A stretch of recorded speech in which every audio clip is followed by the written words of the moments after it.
안녕하십니까, 파워게르만입니다. 이번 영상에서는 벤치프레스를 어떻게 내리고 어떻게 올려야 되는지, 바벨을 일자로 내렸다 올려야 되는지 아니면 곡선을 그려야 되는지, 어떤 게 왜 옳은 건지에 대해서 말씀드려 보도록 하겠습니다. 모든 바벨 운동을 할 때 제일 중요한 것 중 하나가 바패스입니다. 바벨의 궤적. 사실 이거 하나만 보더라도 그 사람이 어떤 자세로 관절과 근육을 어떻게 쓰면서 리프팅을 하는지 어느 정도 대부분 유추할 수 있어요. 이 말은 바벨의 궤적을 최적화시킨다는 건 바로 리프팅을 최적화시킨다는 소리와 같다는 거죠. 그렇다면 어떤 게 벤치프레스의 올바른 바패스일까요? 정답을 먼저 말씀드리면 간단하게 말해서 대각선이라고 하는데, 조금 더 정확히 말하면 개인차와 자세마다 조금씩 다르지만 기본적으로는 완만한 곡선을 그리면서 내려와서 가슴을 찢고 알파벳 J자 모양의 커브를 그리면서 올라가는 게 감히 말하지만 정답입니다. 운동 설명 영상에서 어떤 것이 정답이라고 얘기하면 공격을 굉장히 많이 받기 때문에 보통 두리뭉실하게 말하지만, 곡선을 그리면서 내려와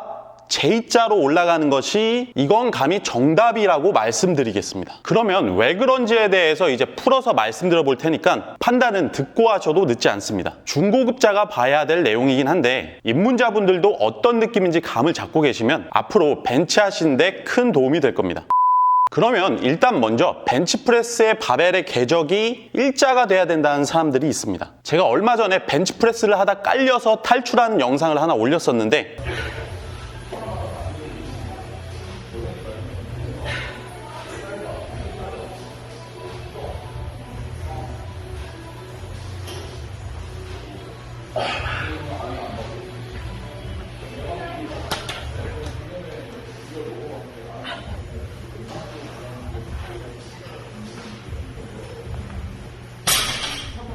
이때 바패스가 특히나 일자와는 상당히 거리가 멀죠. 왜 그런지는 영상 후반에 설명이 될 거고요. 아무튼 그래서 이 영상에 벤치프레스 그렇게 하는 거 아닌데 라는 댓글들이 좀 달렸었습니다. 그렇다면 먼저 어떤 사람들은 왜 벤치프레스의 궤적을 일자로 해야 된다고 하는지 말씀드려 보겠습니다. 사실 저렇게 공격적으로 댓글 다는 사람들의 대부분은 그냥 정확한 이유는 잘 모르고 어떤 유명한 누군가가 설명한 거 듣고 그냥 말하는 무지성인 경우가 실제로 대부분이지만, 그건 당연히 논외로 하고 벤치 궤적을 일자로 해야 되는 이유를 보디빌딩과 리프팅 두 가지 관점에서 말씀드려 보겠습니다. 일단은 벤치프레스를 보디빌딩, 근비대 관점에서 본다면 벤치는 대흉근을 타겟으로 하는 운동이죠. 대흉근은 가슴 중앙에서 옆으로 뻗어 있고요. 그렇기 때문에 바벨의 궤적 또한 대흉근이 움직이는 결의 방향과 일치하는 수직선상 위에서 그대로 내려갔다가 그대로 올라가는 게 최고로 효율적이라는 게 주된 이유예요.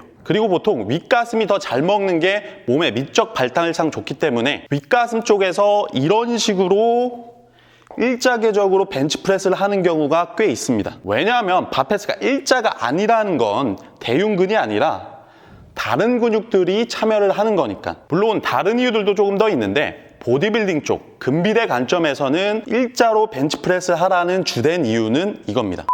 리프팅에서도 벤치 궤적을 일자로 하라고 하는 경우가 있는데 무슨 의도가 있는지 말씀드리겠습니다. 무게를 만들어내는 중력의 힘은 당연히 위에서 아래로만 작용을 하죠. 그렇기 때문에 내리고 올리는 과정에서 위아래가 아니라 대각선 같은 다른 방향으로 바벨을 움직인다는 건 그만큼 힘이 낭비된다고 얘기를 합니다. 예를 들어서 100kg의 무게를 들고자 하면 아래에서 위로 정확한 수직선상으로 힘을 줬을 경우에는 1g이라도 100kg 이상의 힘이 되면 바벨이 밀릴 텐데, 대각선으로 들려고 하면 그 대각선 힘까지 110, 120 그 이상 훨씬 더 많은 힘이 필요하다는 소리죠. 그래서 최대한 일자로 미는 게 효율적이다라는 주장입니다.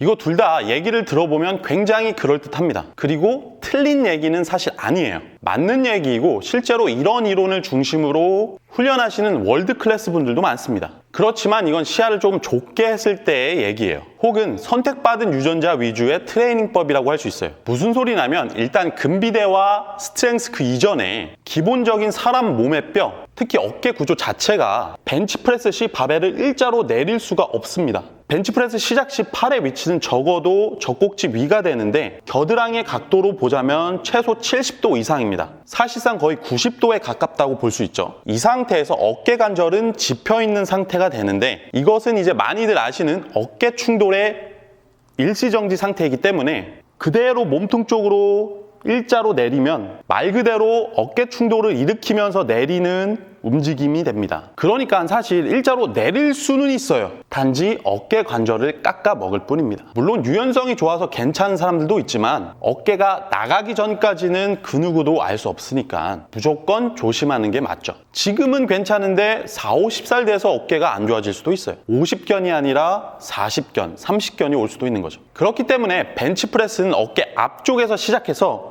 일자로 그대로 내려오는 게 아니라 대략적으로 젖꼭지 부근을 찍게 옆에서 봤을 때 곡선을 그리면서 내려오게 해야지 어깨에 속핵 관절이 충돌이 일어나지 않고 자연스럽게 회전하면서 내려올 수 있는 겁니다. 그래서 벤치 밑에서의 팔꿈치 각도가 사람 어깨 유연성에 따라서 적게는 45도에서 70도까지 정도는 나와야 된다고들 하는 거죠. 90도에서 시작해서 45도 혹은 70도까지는 나와야 돼요. 그래야 어깨 관절이 깎이지 않고 자연스럽게 돌아갑니다.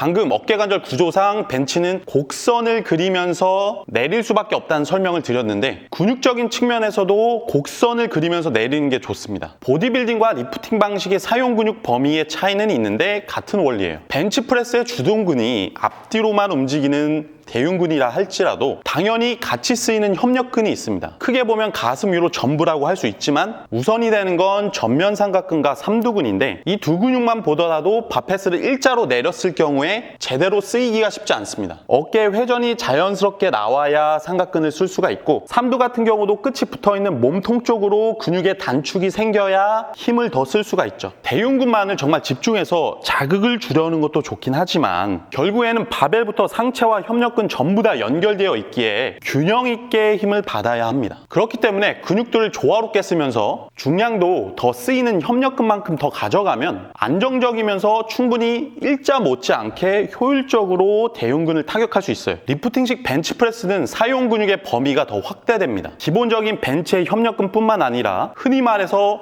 전신의 근육을 다 써야 된다고 하는데 바의 궤적을 곡선으로 만드는 1순위는 등 근육, 특히 광배근 때문입니다. 광배근은 앞뒤로 움직인다기보다는 위아래로 움직이는 근육이에요. 그래서 벤치프레스 시 광배근의 참여를 많이 시키면 시킬수록 벤치의 궤적은 곡선을 나타나게 되죠.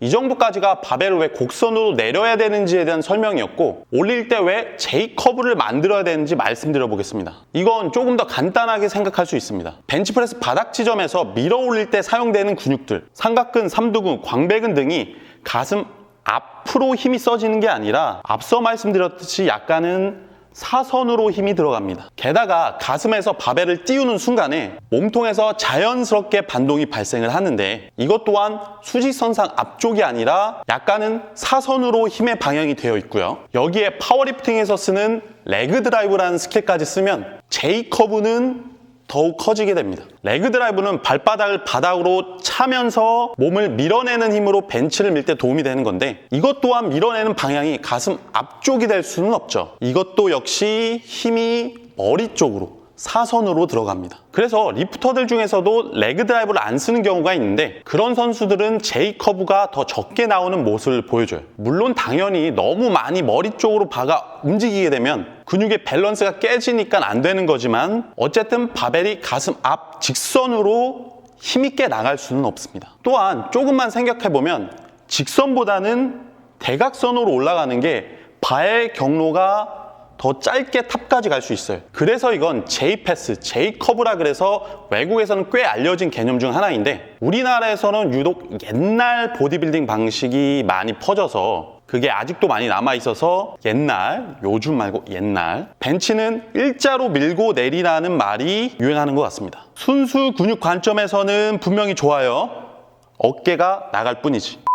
마지막으로 예를 하나 들면서 설명을 보완하고 요약 정리하도록 하겠습니다. 이 그림은 뭐냐면 왼쪽부터 각각 벤치를 약 100, 200, 300kg 정도 치는 사람들의 바패스를 그린 그림이에요. 이건 물론 보디빌더가 아니라 리프터들이긴 한데 무게를 점점 칠수록 바가 내려올 때 보면 더 큰 곡선으로 내려오게 되고 올라갈 때는 일자에서 더 큰 J커브를 그리면서 올라가게 됩니다. 이렇게 되는 이유는 지금까지 말씀드린 것처럼 고급자일수록 조금 더 관절에 안정적인 방식으로 대흉근뿐만 아니라 광배 같은 다양한 근육군을 동원하고 올릴 때도 레그 드라이브와 같은 리프팅 스킬들을 쓰게 되니 J커브가 크게 나오게 되죠. 자, 지금까지 벤치프레스 시 바벨의 궤적은 어떻게 나와야 되는지 길게 풀어서 말씀드렸습니다. 물론 곡선과 J커브를 얼마만큼 만들어야 되는지는 개인차가 있고 리프팅 스킬에 관한 얘기이기 때문에 다음에 다시 한번 다뤄보도록 하고, 그게 보고 싶으시다면 구독과 좋아요